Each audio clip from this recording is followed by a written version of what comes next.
Shalom, family.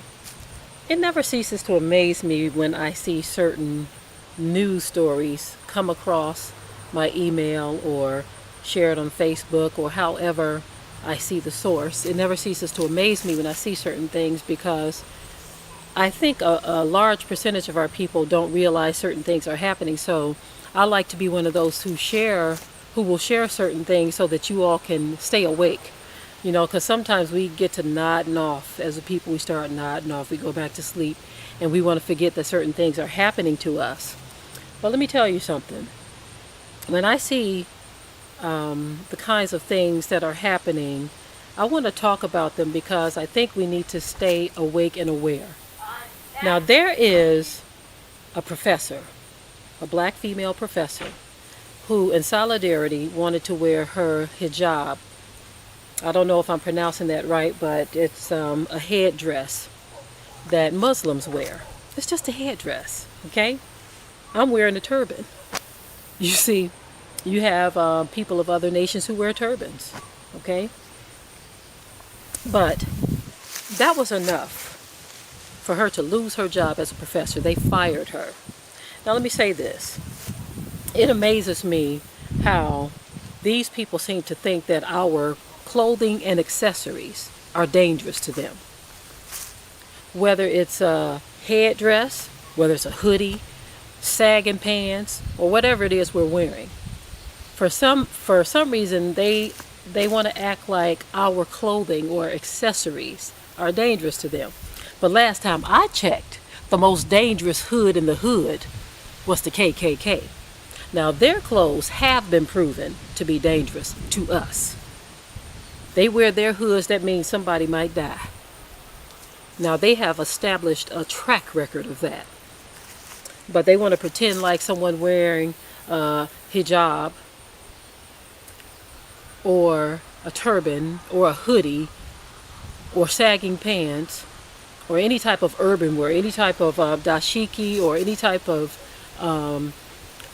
native wear, that we are the dangerous ones for the clothes that we wear. When they, with their cowboy boots on, their hoods and their sheets and all this other stuff, they are the ones who have terrorized whole communities with their apparel on. So you see the double standard that we have from a people that are just reprobate and rotten to the core.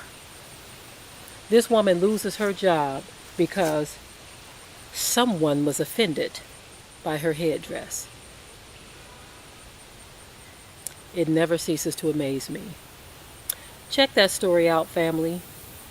Leave your 2 cents, your comments. Most of you already do anyway. But we have got to continue to talk about these things because our people need to be awakened to who we are dealing with. Until enough of us begin to understand and realize who we're dealing with, some of us got to keep talking about this stuff until somebody else say, look, I get it.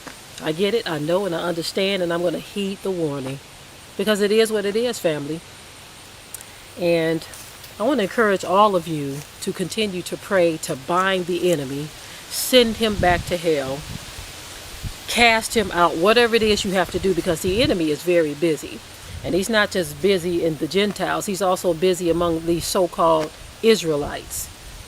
It's a lot of people who do not have the spirit of Yah, so you have to be very, very careful, because there are people who are wolves in sheep's clothing. And there are also people who have a form of godliness, but deny the power thereof. The scripture says, from such turn away. From such turn away. We have to be aware also that greater is he that is in us than he that is in the world. So it doesn't matter if a person have some spirits in them that is dealing with them, greater is he that is in us. Because the power that the Most High has put in us is far greater than anything the world has in it. Okay, so we are not to fear. Okay, we are to put on the whole armor of Yah that we may be able to stand against the wiles and the devices of the devil. Okay, we shall not fear these things, but we will rise in power, family. We're going to make sure that we are doing what it is we must do which is pleasing in our Father's sight. And if people want to play games, if they want to play and dress up like Hebrew Israelites and pretend to be Hebrew Israelites, so be it. You just stay in the race. With that, I'll say shalom.